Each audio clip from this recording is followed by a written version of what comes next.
আমাদের কি দরকার ছিল? বলে ও অপরাধে কেন জড়াইলো এই কারণটা আগে বের করা। কেন অপরাধে জড়াইছো? যদি এই প্রশ্ন অধিকাংশ অপরাধীকে করা হয়, ও বলবে আমার অভাব। এখন রাষ্ট্র হোক আর সমাজের মানুষ হোক, 10 জন মিলে যদি যাকাতের টাকা দিয়া তারে একটা অটো কিনা দেয়, অটো রিক্সা, সাথে সাথে 10,000 টাকা দিয়া পাঠায় দিল 3 চিল্লায়, কারণ ওর চারিত্রিক পরিবর্তনের দরকার আছে। 3 চিল্লায় চলে গেল, 60,000 টাকা দিয়া অটো কিনলো, 10,000 খরচ, আর 10,000 ওর অনুপস্থিতিতে পরিবারের খরচ। এই যে 4টা মাস ভালো মানুষদের সাথে থাকবে, একটা অভ্যাস গড়ে উঠবে। এইবার আসার পরে আপনার মাদ্রাসার মুহতামিম সাহেবের হাত দিয়া রিক্সার চাবিটা বুঝায়া দেন, সবাই মিলে দোয়া করেন, চুরি টুরি করিস না, তুই উপার্জন কইরা খা। তাহলে কি হলো? একটা মানুষ, একটা পরিবারকে আমরা সম্মিলিত প্রচেষ্টার মাধ্যমে অপরাধ থেকে বাঁচাতে পারলাম, দ্বীনের পথে আনতে পারলাম। রাষ্ট্রেরও এই দায়িত্বটা ছিল, যখন কেউ পাপের পথে পা বাড়াবে, অন্যায়ের পথে পা বাড়াবে, কেন সে পাপের পথে গেল, এই পাপের পথে কেন গেল কারণটা বের করে, আর যেন তার পাপের পথে না জানানো লাগে, এই ব্যবস্থা করার দায়িত্ব ছিল রাষ্ট্রের। উল্টা কি করতেছে? বলে যারা পতিতাবৃত্তিকে নিজেদের জীবন উপকরণ উপার্জনের মাধ্যম বানায় নিছে, এই মহিলাগুলাকে শ্রমিকের মর্যাদা দিতে হবে, এই দাবি নারী কমিশন করতেছে। একে তো কাজটা ঘৃণিত, অবৈধ এক কাজ, সামাজিকভাবে, সকল ধর্মীয় দৃষ্টিকোণ থেকে, মানবিক দৃষ্টিকোণ থেকে, শরীয়তের দিক থেকে এইরকম একটা অন্যায়কে বৈধতা দেওয়ার সর্বোচ্চ প্রচেষ্টা তারা করতেছে। তারা বলতে চাচ্ছে এই কাজের সাথে যারা লিপ্ত, এটা তাদের শ্রম, এজন্য শ্রমিকের মর্যাদা দিতে হবে, তাদেরকে বৈধতা দিতে হবে। অথচ দরকার কি ছিল? এই কর্মের সাথে লাখো নারী জড়িত নাই, একটু খোঁজ খবর নিয়ে নারীদের জন্য নিরাপদ কর্মসংস্থানের ব্যবস্থা করে, কাউকে হস্তশিল্প শিক্ষা দিয়ে, কাউকে যে যে বিষয়টা পারে এটা শিক্ষা দিয়ে একটা উপার্জনের রাস্তা যদি ধরিয়ে দেওয়া হয়, এই পথে কোন নারী স্বেচ্ছায় সদিচ্ছায় পা বাড়াবে না, এটা নিঃসন্দেহে বলা যায়, ঠিক কিনা বল? কিন্তু কি করতেছে? এই অবৈধ কাজগুলাকে বৈধতা দেওয়ার অপচেষ্টা চলতেছে, তাও আবার শরীয়তকে ডিনাই করে, ইসলামকে তুচ্ছ করে। এখন বলেন তো, আপনার আমার জীবন থাকতে ইসলামের ব্যাপারে এত বড় আঘাত আসবে, আর যার অন্তরে যারা পরিমাণ ঈমান আছে সে চুপ করে বসে থাকবে, এটা হতে পারে না, ঠিক কিনা বলেন? সে আবু বকরের কথা বলতে হবে, আয়ানকুসুদ্দিন ওয়া আনা হাইয়ুন, আমি বাইচা থাকবো আর দ্বীনের ক্ষেত্রে এই ত্রুটি হবে, এটা ঈমানদার কখনো মেনে নিতে পারে না, ঠিক কিনা বলেন? এজন্য পাপ যত বাড়বে, যখন আযাব গজব আসবে, এই কারণে কোন বুজুর্গ এই আযাব থেকে বাদ যাবে না, তার উপরে এই মুসিবত পড়বে। এজন্য সমাজে ওরা চেষ্টা করে পাপ অন্যায়কে বৈধতা দিয়ে পাপাচার বাড়ানোর, আর আমাদের মিশন হলো এই পাপ থেকে মানুষকে ফেরাতে হবে। ভৌগোলিক যত কারণ থাকুক না কেন, এই জালজালা কিয়ামতের আগে বেশি হবে, আর এই জালজালা, ভূমিকম্প হওয়ার অন্যতম কারণ হলো পাপ। কারণ যখন জমিনের উপরে কেউ আল্লাহর নাফরমানি করে, পাপাচারে লিপ্ত হয়, জমিন তখন আল্লাহ তাআলার কাছে বলে, আল্লাহ আপনি আদেশ দেন আমি একে গ্রাস করে নেই। জমিন সহ্য করতে পারে না আল্লাহর নাফরমানি। এজন্য মাঝে মধ্যে কম্পন দিয়ে আমাদেরকে আল্লাহ সতর্ক করে দেয়। মূলত আমরা তো শ্রেষ্ঠ নবীর শ্রেষ্ঠ উম্মত, আমাদের শ্রেষ্ঠত্বের কারণও কিন্তু ভালো কাজের আদেশ, অসৎ কাজের নিষেধ, এই কারণে আমাদের শ্রেষ্ঠত্ব। কুনতুম খায়রা উম্মাতিন উখরিজাত লিন-নাস, কুনতুম খায়রা উম্মাহ উখরিজাত লিন-নাস, তোমরা হইলা শ্রেষ্ঠ উম্মত, তোমাদেরকে মানুষের কল্যাণের জন্য বের করা হয়েছে। কিসের মধ্যে কল্যাণ? তা'মুরুনা বিল মা'রুফ ওয়া তানহাউনা আনিল মুনকার, ভালো কাজের আদেশ, অসৎ কাজের নিষেধ। আর এই অসৎ কাজের নিষেধের সাথে কিন্তু আমাদের ঈমানের সম্পৃক্ততা রয়েছে। এজন্য নবীজি সাল্লাল্লাহু আলাইহি ওয়াসাল্লাম বলেন, মান রাআ মিনকুম মুনকারান ফালইয়ুগাইয়িরহু বিয়াদিহি ফাইন লাম ইস্তাতি' ফাবিলিসানিহি ফাইন লাম ইস্তাতি' ফাবিকলবিহি ওয়া যালিকা আযআফুল ঈমান। এই যে অন্যায়গুলো আমরা দেখতেছি, আমাদের কি করণীয়? অসৎ কাজের বাধা প্রদান করা, এটা ঈমানের সাথে সম্পৃক্ত বিষয়। এজন্য নবীজি সাল্লাল্লাহু আলাইহি ওয়াসাল্লাম বলেন, মান রাআ মিনকুম মুনকারান ফালইয়ুগাইয়িরহু বিয়াদিহি, যদি কেউ কোনো অসৎ কাজ, মন্দ কাজ দেখে, কি করবে? আল্লাহ যদি তারে ক্ষমতা দেয়, ওই কাজটাকে সে পরিবর্তন করে দিবে, শুধু থামায়া দিলে হবে না। ফালইয়ুগাইয়িরহু বিয়াদিহি, আল্লাহ তারে ক্ষমতা দিয়েছে নিজ হাতে ওই পাপটাকে দমন করে পাপের জায়গায় বিকল্প ভালো কাজ সে প্রতিষ্ঠা করবে, পরিবর্তন করে দিবে। তাইলে মন্দর বিকল্প যেটা, সেটা হলো ভালো। তার মানে আপার ক্লাসের ইমানদার যারা, যাদের এই ক্ষমতা আছে মন্দ কাজ বন্ধ করে ভালো কাজ প্রতিষ্ঠা করা, তাদের মন্দ কাজ দেখলে মুখ দিয়ে বাধা দিলে হবে না, বরং তাদেরকে ওই মন্দ কাজ থেকে মানুষকে নিবৃত্ত করে, মন্দ কাজ বন্ধ করে ওই জায়গায় ভালো কাজকে প্রতিষ্ঠা করতে হবে। এখন আপনি আমি হাত দিয়া বাধা দিব, কাজ থামাই দিব, ভালো কাজ প্রতিষ্ঠা করব, এটা আমার আপনার জন্য সম্ভব নয়। এই ক্ষমতা আল্লাহ আমারে আপনারে দেয় নাই। অথবা এই অন্যায়কারীরা এত ক্ষমতাধর, তাদের মুখ দিয়া বললেই জীবন যাইব গা, আর থামানো তো বহুদূর। তাহলে এবার কি দায়িত্ব? বলে ফাইন লাম ইস্তাতি' ফাবিলিসানি, হাত দিয়ে যদি ওই কাজ পরিবর্তনে অক্ষম হয়, সামর্থ্য না থাকে, বলে জবান দিয়ে ওই কাজের বিরোধিতা করতে হবে। একজনের আছে ধমক দিয়া কাজটা বন্ধ করায় দেওয়া, সে ধমক দিয়ে কাজটা বন্ধ করাবে। আর একজনের আছে ধমক দিলে বিপদ, বলে সে কোরআন হাদিস দিয়া নসিহত করে কথাগুলা বোঝাবে। কারণ সবার গরম কথা, সবার আদেশ দেওয়ার মতো যোগ্যতা থাকে না। যার জবান দিয়ে যেই পদ্ধতিতে বাধা দেওয়ার ক্ষমতা আছে, সে জবান দিয়ে সেই পদ্ধতি থেকে, সেই পদ্ধতিতে মানুষগুলাকে মন্দ কাজ থেকে নিবৃত রাখার চেষ্টা করবে। মনে করেন সমাজের একজন সমাজপতি অন্যায় করতেছে, তার বাবা বা তার সিনিয়র যারা, বড় যারা, তারা তারে ধমক দিতে পারবে, এই কাজটা তুমি কইরো না। কিন্তু আপনার মসজিদের ইমাম সাহেব, উনি তো আর পারবে না। উনি যদি সমাজপতিরে ধমক দেয়, ওনার জান নিয়ে টানাটানি বাঁধবে। উনি কি পারবে? উনি হয়তো ওনার জায়গা থেকে কমপক্ষে জুমার দিন ওই ক্ষতিকারক বিষয়গুলো নিয়ে কোরআন সুন্নাহর আলোকে উনি এই কাজটার বিরোধিতা করবে। তাহলে আল্লাহ জবান দিয়ে ওই মন্দ কাজ প্রতিহত করার যোগ্যতা যাকে যেভাবে দিয়েছে, সে সেই পদ্ধতিতে করবে। এখন জবান দিয়েও বলার ক্ষমতা নাই, বলে হ্যাঁ, অনেক সময় এমনটাও হয়। মাঝে মধ্যে আমরা দেখি গভর্নমেন্ট বলে মাদকের বিরুদ্ধে জিরো টলারেন্স, মাদকের বিরুদ্ধে জিরো টলারেন্স। অনেক সময় আমাদের ঢাকাতে মসজিদ গুলাতে গভর্নমেন্টের পক্ষ থেকে বলা হয়, একটু মাদক বিরোধী বয়ান করেন হুজুর।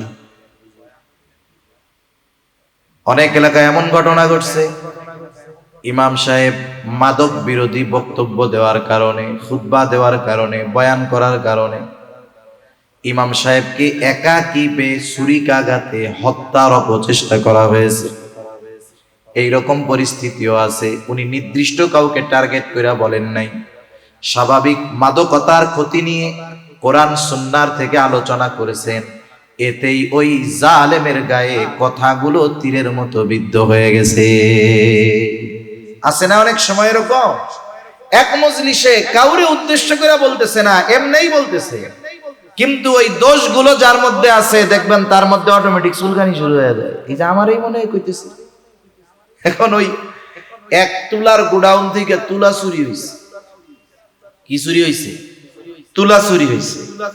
এখন চোররে তো ধরতে পারে না, এখন কাজী সাহেব সবাই ডাকছে, আর এটাও নিশ্চিত যে এই উপস্থিত জনতার মধ্যে তুলা চোর আছে, কোনো সন্দেহ নেই।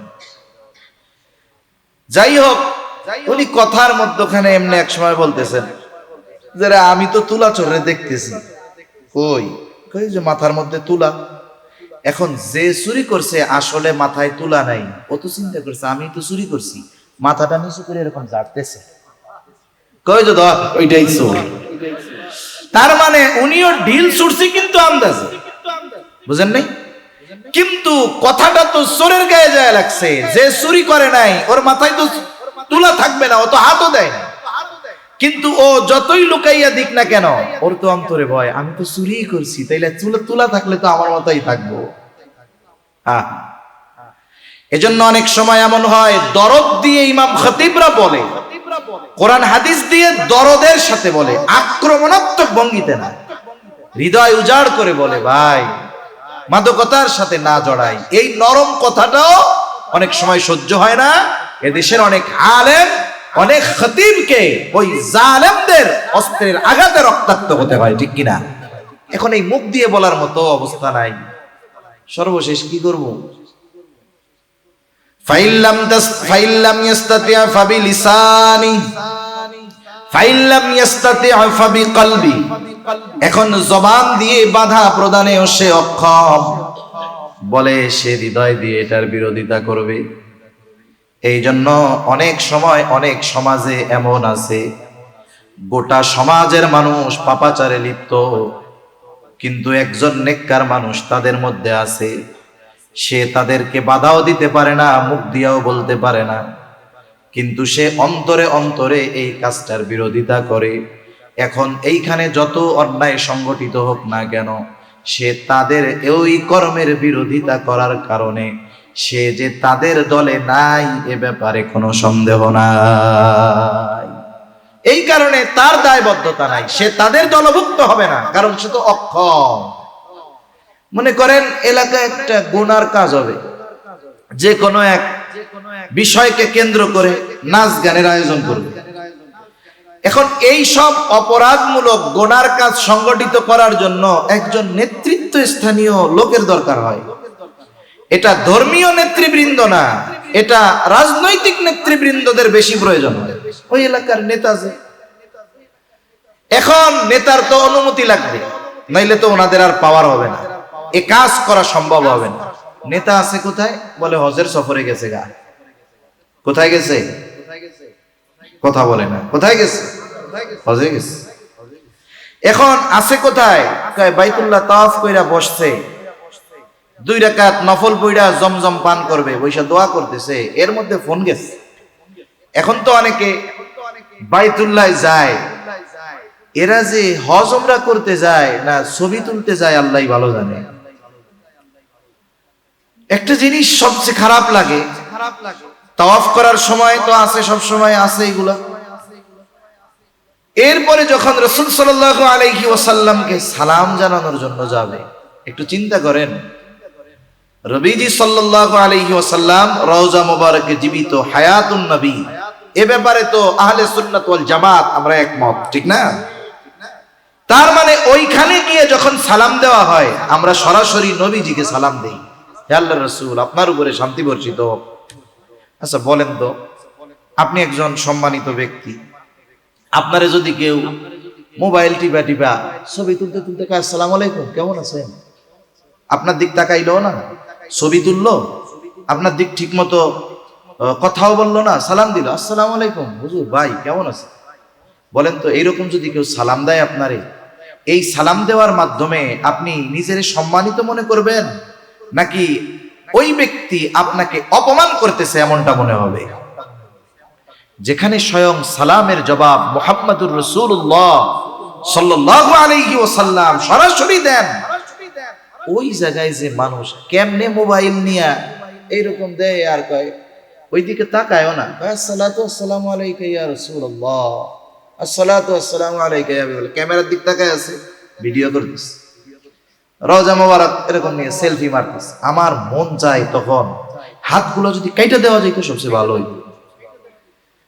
তা যাই হোক, নেতা কোথায় আছে বলে বাইতুল্লাহর সামনে আছে ইহরামের কাপড় পরা।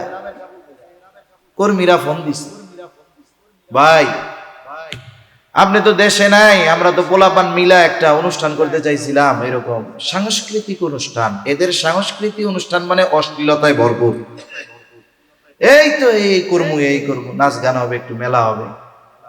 এখন আপনি না কইলে তো আমরা করতে পারি না। কয়ে আমি নাই, তাতে কি হয়েছে, তোরা করে ফেলা। এখন ওরা নাচ গান সব ওনার অনুপস্থিতিতে করছে। কিন্তু বলেন তো, উনি বায়তুল্লাহ থাক আর যেখানেই থাক, ওনার সমর্থন আছে না নাই? উনি কেমন যেন এই পাপের কাজে অংশগ্রহণ না করেও ইনি এই পাপের কাজের সাথে শামিল। কেন? ওই মন্দ কাজে ওনার সমর্থন থাকার কারণে উনি যেখানেই থাকুক না কেন।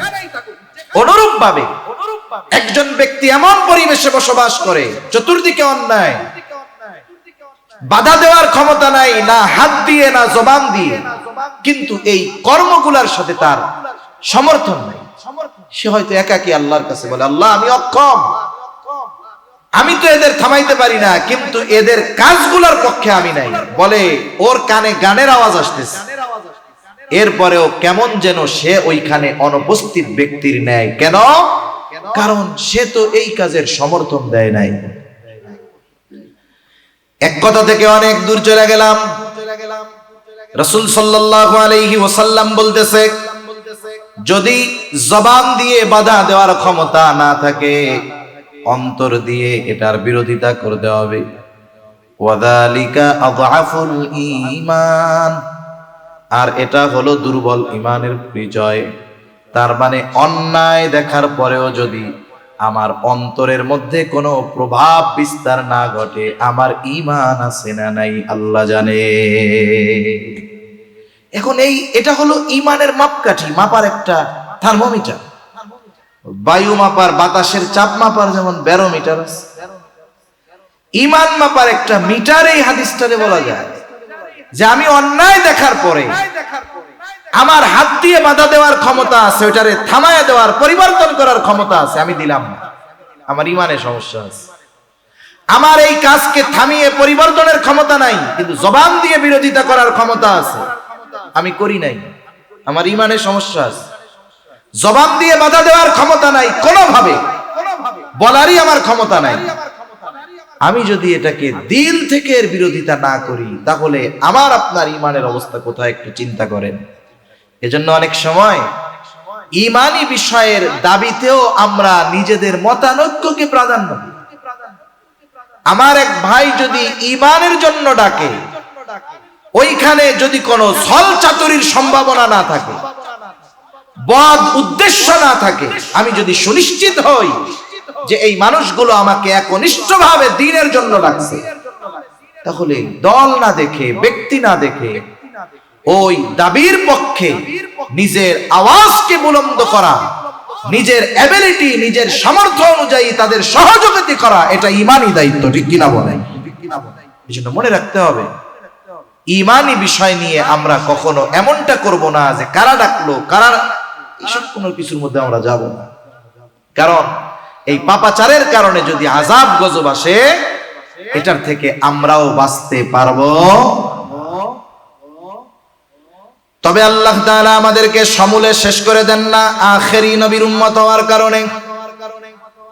আল্লাহ তাআলা জল স্থলে যে বিপর্যয় দেন, এটা আমাদেরকে সমূলে ধ্বংস করে দেওয়ার জন্য দেন না। আল্লাহ তাআলাও বলেন, যাহারাল ফাসাদু ফিল বাররি ওয়াল বাহরি বিমা কাসাবাত আইদিন নাস লিয়ুযীকাহুম বা'দাল্লাযী আমিলু লাআল্লাহুম ইয়ারজিউন। জল স্থলে যে বিপর্যয়, এটা মানুষের হাতের কামাই। আল্লাহ তাআলা এই যে বিপর্যয় দেন, ধ্বংস করে দেওয়ার জন্য নয়, বরং আল্লাহ তাআলা বলেন লাআল্লাহুম ইয়ারজিউন। এই যে তাদের কর্মের কারণে তাদেরকে যে সাময়িক বিপর্যয়ের স্বাদ আস্বাদন করানো হয়, কেন? লাআল্লাহুম ইয়ারজিউন, যাতে করে তারা ওই পাপের পথ থেকে প্রত্যাবর্তন করে আল্লাহর পথে ফিরে আসে। এজন্য আমরা যদি আল্লাহর পথে ফিরে আসি, পাপাচার মুক্ত সমাজ গড়তে পারি, রাষ্ট্র গড়তে পারি, তাহলে আশা করা যায় এই ধরনের জল স্থলের যেই বিপর্যয়, এগুলো থেকে আল্লাহ আমাদের হেফাজত করবে। তাহলে বলতেছিলাম, কিয়ামতের আগে আল্লাহ ইলম উঠায় নিয়ে যাবে, কিয়ামতের আগে জলজলা বেড়ে যাবে। এরপরে নবীজি সাল্লাল্লাহু আলাইহি ওয়াসাল্লাম বলেন, কিয়ামতের আগে ফিতনা বেড়ে যাবে। ফিতনা একের পর এক বিভিন্ন রকমের, হরেক রকমের ফিতনা আমাদের সামনে আসতে থাকবে। মানুষেরা এই ফিতনার সাগরে হাবুডুবু খাবে। কিয়ামতের আগে বড় ফিতনা গুলার মধ্যে সবচাইতে বড় ফিতনা হলো দাজ্জালের ফিতনা। এজন্য দাজ্জাল এই পৃথিবীতে আসার প্রেক্ষাপট, ক্ষেত্র আস্তে আস্তে তৈরি হইতেছে। একদল মানুষ দাজ্জালের আগমন এটাকে ত্বরান্বিত করার জন্য পৃথিবীবাসীর মেজাজ তৈরি করতেছে। একটা বিষয় সমাজে প্রতিষ্ঠা করার আগে ওই বিষয়টাকে আগে সমাজের মানুষের কাছে নরমাল বানাইতে হয়। যেমন আজ থেকে 20-25 বছর আগে একটা একই স্কুলে একই ক্লাসের ছাত্রছাত্রী, একই এলাকায় বা পাশাপাশি বাড়ি, ছেলে আর মেয়ে একই স্কুলে পড়ে, একই ক্লাসে পড়ে, বাড়িও পাশাপাশি, এদের ক্লাসের সময়ও তো এক, তাই না? তাইলে স্বাভাবিকভাবে বাড়ি থেকে এরা বাহির হবে একই সময়ে, এটা স্বাভাবিক। এখন কথার কথা, ছেলেটার আগে মেয়েটা বের হইছে, পেছনের বাড়ি ছেলের, ছেলেটাও মেয়ের পেছনে পেছনে বের হইছে, কারো কোনো উদ্দেশ্য নাই, এমনিতেই দুইজন যাইতেছে স্কুলের দিকে, মেয়েটা সামনে, ছেলেটা 20 হাত পিছনে। মুরব্বি ওই জায়গায় দোকানে বসে বসে দেখছে যে অমুকের বলা আর মেয়ে যাইতেছে, মাইয়া আগে ছেলে পিছনে। ওরা স্কুলে যাওয়ার আগে মুরব্বি গিয়া দুই সন্তানের অভিভাবকের কাছে যায় বলে, মায়েরে কিন্তু ট্যাকেল দিও, বাপ ভালো না, ওর পাশের বাড়ি অমুকের পোলা দেখলাম পিছনে ঘুরঘুর করতেছে। আবার ছেলের বাড়িতে গিয়া অভিযোগ দিয়ে দিচ্ছে যে ছেলের বাপ সব কিন্তু ভালো না, পাইকা যাইতেছে। কি হয়েছে? দেখলাম অমুকের মেয়ের পিছনে ঘুরঘুর করতেছে। অথচ বলেন ওই দুইজনের মধ্যে কোন ধরনের কোন সম্পর্ক, কথাবার্তা কিছু হইছে? অথচ এই দৃশ্যটা যে ছেলে মেয়ে একসাথে যাচ্ছে, আমাদের সামাজিক ভাবে এই বিষয়টাকেও নেগেটিভ দেখা হতো, পজিটিভ দেখা হইতো। এটা আমাদের অনেকে বলতে পারে এটা তো নিচু মন মানসিকতার পরিচয়। না না, আমাদের সমাজ এতটা রক্ষণশীল ছিল, সমাজের মধ্যে এতটা শালীনতা ছিল, এত সৌন্দর্য ছিল, এই জন্যই এটাকে মুরব্বীরা ভালো দৃষ্টিতে দেখতেন না 20 বছর আগে। এখন কি হয় জানেন? যুবতী কলেজে পড়ে, হাই স্কুলে পড়ে, প্রাইমারিতে পড়ে, মেয়ে ছেলেরে আইনা মার সাথে পরিচয় করে, আম্মু এটা হলো আমার বেস্ট ফ্রেন্ড। কথা বলে না, ঠিক কিনা বলেন? 20 বছর আগে ছেলে মাইয়ার বন্ধু হয়, এইটা যদি শুনতো কেউ পিড়াইয়া একবারে পোড়া বানাবে। অথচ দেখেন কি হলো, ফ্রি মিক্সিংয়ের মাধ্যমে একটা সময় আস্তে আস্তে কি হলো যে ছেলে মেয়ে বন্ধু হইল, মেয়ে মার কাছে আইনা পরিচয় করায় দিচ্ছে, এটা আমার ফ্রেন্ড, এটা আমার বন্ধু। প্রাইমারি থেকে ভার্সিটি লেভেল সব জায়গায় এইটা আছে না নাই বলেন? এর দ্বারা কি হইল, এক সময় যেই জিনিসটা আপনি আমি ঘৃণা করতাম, খারাপ দৃষ্টিতে দেখতাম, এখন ওই সময় যেটা কল্পনাও করি নাই, এখন এটা আমার আপনার সামনে বাস্তব, কিছু বলতে পারি না, ঠিক কিনা? এইভাবেই একটা সময় সমাজ নষ্ট হয়ে যাবে, এভাবেই একটা সময় সমাজ ধ্বংস হয়ে যাবে, এভাবেই একটা সময় আস্তে আস্তে দাজ্জালের যেই ফিতনা, দাজ্জাল আসার প্রেক্ষাপট, অবস্থা, পরিবেশ, এটা ইসলাম বিদ্বেষীরা তৈরি করে ফেলবে। এজন্য আমাদের আমল কি? আল্লাহ রাসূল সাল্লাল্লাহু আলাইহি ওয়াসাল্লাম শিখায় গেছে, প্রতি জুমার দিন কমপক্ষে সূরা কাহাফের 10 আয়াত আমরা তিলাওয়াত করব। জীবনে যেমন শ্বাস প্রশ্বাস জরুরি, নেওয়াও জরুরি, ছাড়াও জরুরি, ঠিক কিনা বলেন? এটাকে একটা জীবনের পার্ট বানায় ফেল। আমরা চেষ্টা করব প্রত্যেক ঘরে সবাই যেন কমপক্ষে এই 10টা আয়াত যেন মুখস্থ থাকে। এই 10টা আয়াত এমন পাওয়ার, এই 10 আয়াতের বরকতে আল্লাহ তাআলা দাজ্জালের ফিতনা থেকে আমাদের হেফাজত করবে ইনশাআল্লাহ। যেই 10 আয়াত দাজ্জালের ফিতনা থেকে হেফাজত করতে পারে, তাইলে দাজ্জালের আগের ফিতনাগুলো থেকেও আশা করা যায় আল্লাহ তাআলা আমাদের হেফাজত করবে ইনশাআল্লাহ। ওয়া তাকারাবাজ জামান, সময় সংকুচিত হয়ে যাবে। হাদিসের মধ্যেও আসছে, যুগ হবে বছরের মতো, বছর হবে মাসের মতো, মাস হবে সপ্তাহের মতো, সপ্তাহ হবে দিনের মতো, আর এক একটা দিন হবে কেমন যেন এক একটা ঘন্টার মতো। এখনকার সময় খুব দ্রুত চলে যাইতেছে। কিয়ামতের আগে হবে, আর আমরা এখন বাস্তবে সেটা দেখতেছি। এরপরে কি হবে? নবীজি সাল্লাল্লাহু আলাইহি ওয়াসাল্লাম বলেন, হারজ বেড়ে যাবে, হত্যাকাণ্ড বেড়ে যাবে। এক সাহাবী জিজ্ঞাসা করে, ইয়া রাসূলুল্লাহ সাল্লাল্লাহু আলাইহি ওয়াসাল্লাম, আমরা তো প্রতি বছর অনেক মুশরিক হত্যা করি। নবীজি বললেন, হারজ দ্বারা উদ্দেশ্য হলো পারস্পরিক তথা নিজেরা নিজেদের মধ্যে হত্যাকাণ্ড বেশি বেশি ঘটাবে। একটা হলো যুদ্ধের ময়দানে কাফেরদের সাথে, সেটা না, বরং পারস্পরিক মুসলমানেরা নিজেদের মধ্যে নিজেরা হত্যাকাণ্ড, এটা ব্যাপক আকারে বেড়ে যাবে। দেখেন নাই, সামান্য বিষয়ের জন্য মানুষ মানুষকে মেরে ফেলতেছে। এখন হত্যাকাণ্ড কত সহজ হয়ে গেছে, একটু চিন্তা করেন। ঘটনা তো অনেক ঘটে, সব ঘটনা মানুষের বিবেকের দরজায় কড়া নাড়তে পারে না। এই যে চট্টগ্রামে 2 দিন আগে একটা ছেলে মেরে ফেলছে না, বয়স কত তার? 12 বছর, 6 না 7 এ পড়ে। কোন ঘটনাকে কেন্দ্র করে হত্যাকাণ্ডটা ঘটছে? বলে 1 মাস আগে ক্লাসে বসাকে কেন্দ্র করে 2 জনের মধ্যে একটু দ্বন্দ্ব লাগছে। আমরা তো বলি 18 বছরের আগে নাবালক, এগুলা রুহের জগতে বয়স কিন্তু সেম। মনে রাখবেন, রুহ আমারটাও যেই দিন হইছে, বলে আজ থেকে 2000 বছর আগে দুনিয়ায় যে আসছে তার রুহ ওই একসাথেই বানাইছে। হয়তো আসছে দুনিয়ায় পরে, কিন্তু রুহের হিসাবে বয়স বাস্তবেও নাবালক। এই বিষয়টা মীমাংসা হয়ে গেছে, কিন্তু ওই যে ক্ষোভ, এটা অন্তর থেকে যায় নাই। 12 বছরের একটা বাচ্চা সেই ক্ষোভ লালন করছে, বন্ধুদেরকে নিয়ে প্ল্যান সাজাইছে, ওর উপরে প্রতিশোধ নিতে হবে। ঘটনা কি? টেবিলে হয়তো আগ পিছ বসছে, পাশাপাশি আগে পরে এটা নিয়ে দ্বন্দ্ব স্বাভাবিক হয়েই থাকে। অথচ এই বিষয়টাকে কেন্দ্র করে কত সুপরিকল্পিত ভাবে ভালো অভিনয় করে খেলার নাম নিয়ে নদীর পাশে নিয়ে সুবায়া বন্ধুরা মিলে মেরে ফেলছে। এটা তো ছোটদের মধ্যে ঘটলো। আর স্বাভাবিকভাবে আমাদের সমাজে বাবা সন্তানকে, সন্তান বাবাকে মেরে ফেলতেছে। কয়েকদিন আগে দেখলাম, খারাপ লাগে, সেজদা দিতে দিতে কপালে দাগ হয়ে গেছে, দাগ। বৃদ্ধ বাবারে লাথি মারতে মারতে বৃদ্ধ বাবার রক্ত তার জামার মধ্যে, ওর মধ্যে কোনো অনুশোচনা নাই। এই যে স্বাভাবিক তুচ্ছ কারণে হত্যাকাণ্ড, মানুষ একটা অন্যায় থেকে বাঁচতে গিয়ে আরো 5টা অন্যায় করতেছে। একজন ধরা খাইছে কেরানীগঞ্জ, একজনে মারছে, সাথে তার বাচ্চা জেনে ফেলছে, তারেও মারছে। বলে প্রতিবেশী দেখা ফেলছে, মানে তারেও মেরে ফেলছে। এই যে সামান্য কারণে হত্যাকাণ্ড এত ব্যাপক আকারে ঘটতেছে, এটা আসলে কিয়ামত নিকটবর্তী হওয়ার অন্যতম আলামত, ঠিক কিনা বলেন? এরপরে নবীজি সাল্লাল্লাহু আলাইহি ওয়াসাল্লাম 6 নম্বরে বলেন, কিয়ামতের আগে মানুষের সম্পদ এত বেড়ে যাবে যে সম্পদ উপচায়া পড়বে।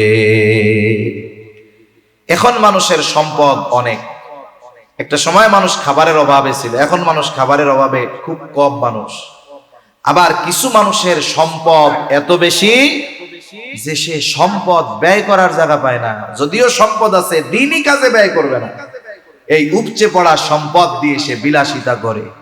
এগুলো কিয়ামতের আগে হবে। তা সম্মানিত উপস্থিতি, কিয়ামত কখন হবে এর সুনির্দিষ্ট ইলম যার কাছে, তিনি কে? আল্লাহ। তবে আল্লাহর রাসূল সাল্লাল্লাহু আলাইহি ওয়াসাল্লাম কিয়ামত নিকটবর্তী হওয়ার যে আলামতগুলো জানিয়ে দিয়েছেন, সেইগুলো থেকে আমরা বুঝতে পারি যে এই পৃথিবী মনে হয় আর বেশি দিন যাবে না। একটা সময় আল্লাহ তাআলা কর্তৃক যে সুনির্ধারিত ফয়সালা কিয়ামত, এটা সংগঠিত হবে। এজন্য আল্লাহ তাআলা বলেন, ইন্নাল্লাহা ইনদাহু ইলমুস সাআ, কিয়ামত কখন হবে এর জ্ঞান আল্লাহ তাআলার কাছে। ওয়া ইউনাজ্জিলুল গায়স, তিনি বৃষ্টি নামান। মেঘ হলেই বৃষ্টি হয় না, বরং কোথায় বৃষ্টি হবে এটার ফয়সালা কার হাতে? আল্লাহর হাতে। ওয়া ইয়ালামু মা ফিল আরহাম, মায়ের গর্ভে কি আছে, ছেলে না মেয়ে, এটা কেউ জানে না। অনেকে বলতে পারেন আল্ট্রাসোনোগ্রাম করে তো দুনিয়া আসার আগে আমরা যাই না ফেলি। কিন্তু যখন ওই শুক্র কীট মায়ের রেহেমে যায়, মাতা পিতার মিশ্রিত ওই পানি একটা গঠন দেওয়ার আগ পর্যন্ত কোন ডাক্তার বলতে পারে না যে এর দ্বারা ছেলে হবে না মেয়ে হবে, ঠিক কিনা বলেন? এটা বলতে পারে কখন? বলে পেটের মধ্যে যখন ছেলে অথবা মেয়ে হয়ে যায় তখন বলতে পারে। কিন্তু এর আগে যখন শুধু রক্তপিণ্ড থাকে, একটা মাংসপিণ্ড থাকে, জমাট বাঁধা রক্ত থাকে, ওই সময় পৃথিবীর কোন বিজ্ঞান বলতে পারবে না যে আল্লাহ তাআলা এর দ্বারা ছেলে বানাবে নাকি মেয়ে বানাবে। এজন্য মায়ের গর্ভে মূলত ছেলে হবে না মেয়ে হবে জানে কে? আল্লাহ। কেউ জানে না আগামীকাল সে কি উপার্জন করবে। মানে আজকে আমি এই অবস্থায় আছি, আগামীকাল আমার অবস্থা কি হবে এটা আমরা কেউ জানি না। অনেকেই জানতো না, কেউ জানতো না যে আজকে আমি রাত সিংহাসনে আছি, পরের দিন সকালে আমাকে পালায়ে চলে যেতে হবে, এটা উনিও জানতো না, ঠিক কিনা বলেন? এরপরে আল্লাহ তাআলা বলেন কোন জমিনে কোথায় তার মৃত্যু হবে কেউ জানে না। যে অনেক সময় দেখা যায় আমাদের দেশের মানুষ ইন্তেকাল হয় প্রবাসী, অন্য দেশের মানুষ ইন্তেকাল হয় এই জায়গায়, দেশেই আছে গেছে দাওয়াতি সফরে, মৃত্যু হয়েছে আর এক জায়গায়। এই বিষয়গুলো যদিও 5টি বিষয় মাফাতিহুল গায়েব বলা হয়, যদিও 5টি বিষয়, কিন্তু সমস্ত গায়েবের মূল এই 5 বিষয়ের মধ্যে চলে আসছে। আল্লাহ সুবহানাহু ওয়া তাআলা আমাদেরকে এই বিষয়গুলোর উপরে যথাযথ বিশ্বাসী হওয়ার তৌফিক আল্লাহ দান করেন। সকলে বলি আমিন। ওয়া আখিরু দাওয়ানা আলহামদুলিল্লাহি রাব্বিল আলামিন। আসসালামু আলাইকুম ওয়া রাহমাতুল্লাহি ওয়া বারাকাতুহু। সুবহানাল্লাহ।